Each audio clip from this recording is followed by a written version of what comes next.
Good morning everyone. তো আমরা যারা ছাদ বাগানে বিভিন্ন রকম ফলের গাছ করে থাকি তার একটা প্রধান সমস্যা হচ্ছে যে সেই সমস্ত ফল গাছের গুটি ঝরে যায়, অর্থাৎ ফুল যে পরিমাণে আসে ফল তেমন পরিমাণে সেট হয় না।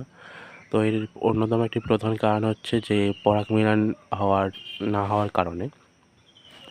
তো এই পরাগ মিলন কীভাবে করা যায়, হ্যান্ড পলিনেশন ছাড়া যে বিভিন্ন রকম পতঙ্গরা যে পরাগ মিলন করে থাকে সেই কীভাবে সেটা হবে, তারই একটি ভিডিও নিয়ে এসেছি আমি।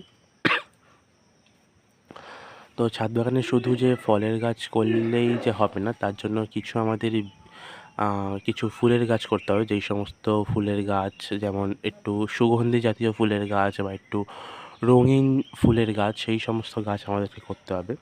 তো তার জন্য আমি এখানে একটা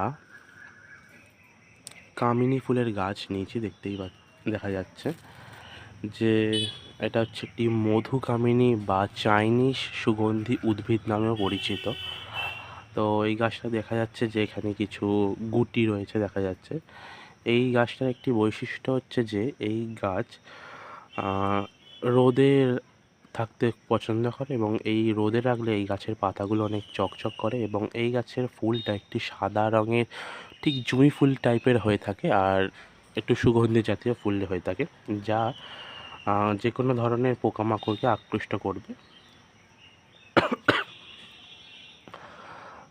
তাই জন্য আর এই গাছ বেশি জল জাতীয় জিনিসটা পছন্দ করে না।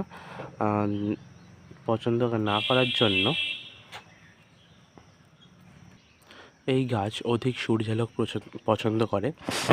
তাই জন্য গাছটি যেহেতু একটি 4 ইঞ্চির গ্রো ব্যাগে রয়েছে, তাই জন্য এই গাছটিকে আমি একটি ছোট টবেই প্রতিস্থাপন করব। যে কোনো ছোটো গাছই এরকম ছোটো টবে প্রতিস্থাপন করাটাই ভালো। এটা একটা 8 ইঞ্চির প্লাস্টিকের টব। এই তো যেহেতু মাটিটা ড্রেনেজ সিস্টেমটা খুবই ভালো করতে হবে, তাই জন্য এই ড্রেনেজ সিস্টেমটা আমাকে খুবই ভালো করতে হবে, যার জন্য পরবর্তীকালে বর্ষার ক্ষেত্রে গাছটির কোনো রকম সমস্যা না হয় এবং আমাদের প্রচুর পরিমাণে ফুল দিয়ে থাকে। এবং এই গাছটার একটি বৈশিষ্ট্য হচ্ছে এই গাছটাকে যত কাটবেন তত জিনিসটা ঝোপালো হবে।